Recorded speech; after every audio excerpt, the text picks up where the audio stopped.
Hello and welcome to another episode of Dane's Desk, where each week I ask a guest about a different advising topic. Today, my guest is Jake Rudy. Hey, Jake, how are you? Hello, I'm super Dane. How are you today? I'm doing great. Jake, can you tell the audience a little bit about yourself? Sure, I'm an academic advisor in the College of Liberal Arts at the University of Minnesota Twin Cities. I also work specifically with the Department of Gender, Women, and Sexuality Studies. It's a long title, but it's a good job. Yeah, nice. What about your NACANA involvement? What do you have going on there? Yeah, so I am involved with the steering committee for the advising community on advisor well-being and retention, LGBTQAA advising and advocacy, advisor training and development, and then I also am in the Emerging Leaders Program and the Minnesota Liaison to Region 6. That's awesome. Just got just a little bit busy, right? Yeah, that's awesome. All right, so Jake, today's topic, I feel like to both of us, obviously, is an important one. It's advisor self-care. What are your thoughts? What's your advice for anyone who's viewing this video? I think the first thing I would recommend would be to trust yourself, listen to your body, listen to your mind.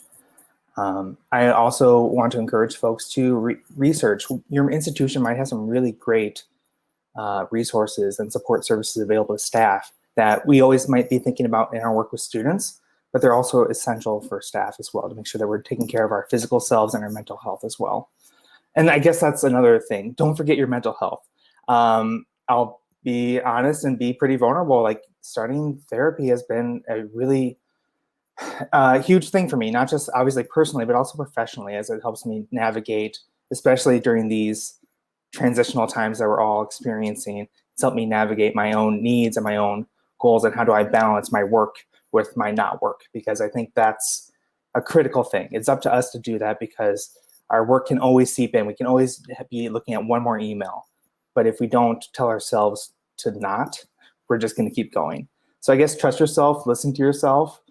And I would also say, don't be afraid to advocate for what you need as a human and as an employee, which I know is a really easy thing to say and a really hard thing to do. But it's something I've been pushing myself to do, and I hope that other folks are able to do so as well. So they were all hopefully happier, healthier people and happier, healthier advisors.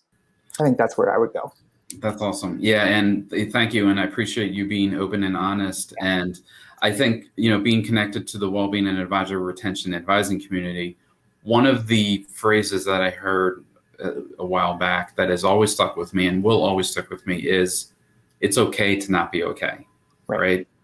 Acknowledge, like you were saying, acknowledge your truths, acknowledge how you're feeling, share that, talk about that with your colleagues, your supervisors, your support group, right? And seek out those opportunities that will better support you physically and mentally, very important there. Yeah.